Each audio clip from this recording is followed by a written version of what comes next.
Hello and welcome to Medical Dialogues. I'm Dr. Garima Soni. Let's look at today's top medical news.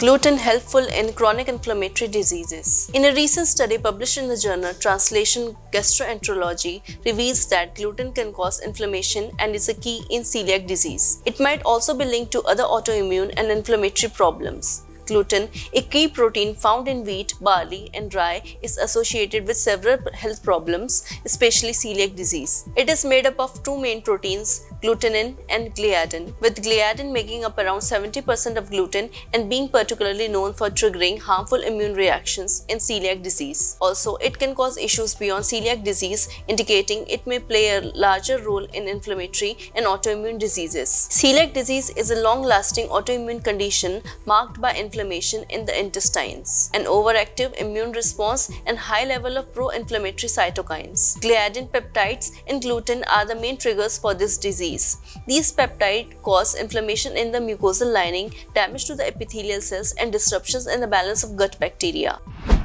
How macrophage types influence the development of fatty liver disease. A new paper published in the journal Proceedings of National Academy of Sciences has revealed the intricate interactions between damaged liver cells and macrophages, a type of white blood cells responsible for eliminating harmful cells and pathogens as well as promoting normal healing. Non-alcoholic steatohepatitis, also called as metabolic dysfunction associated steatohepatitis, is an inflammatory liver disease marked by liver scarring or fibrosis that gradually affects liver function. It significantly increases the risk of cirrhosis and liver cancer. With few treatment options available, metabolic dysfunction associated steatohepatitis is the second leading cause of liver transplants.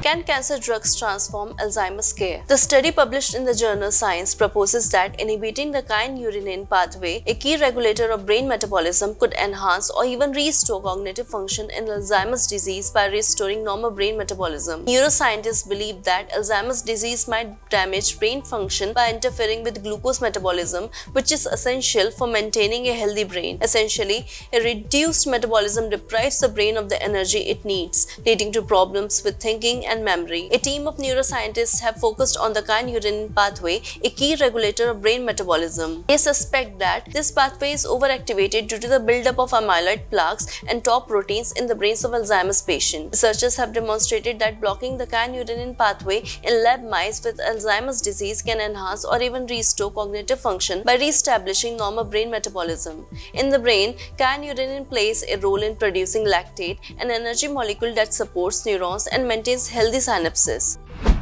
The role of fecal, blood, and urinary biomarkers in diagnosing inflammatory bowel diseases. A recent study published in the Journal of Translation Gastroenterology reveals that fecal calprotein and C-reactive protein are key biomarkers in inflammatory bowel disease. Researchers demonstrate a strong correlation with disease activity and treatment response. The global prevalence of inflammatory bowel diseases, including Crohn's disease and ulcerative colitis, is increasing. These conditions mainly impact older populations and show significant geographical variation with more frequent occurrences in highly developed countries. At present, ileocolonoscopy is considered the gold standard for diagnosing and monitoring inflammatory bowel disease. However, this method is invasive and often has limited availability, resulting in extended waiting times for patients. Recent studies have concentrated on creating biomarkers to evaluate disease activity, forecast disease progression, and track treatment response in IDP patients. Notable biomarkers under investigation include fecal calprotein and C-reactive protein.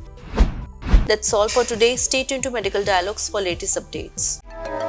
Never miss a medical update from Medical Dialogues. Like, subscribe, and press the bell icon.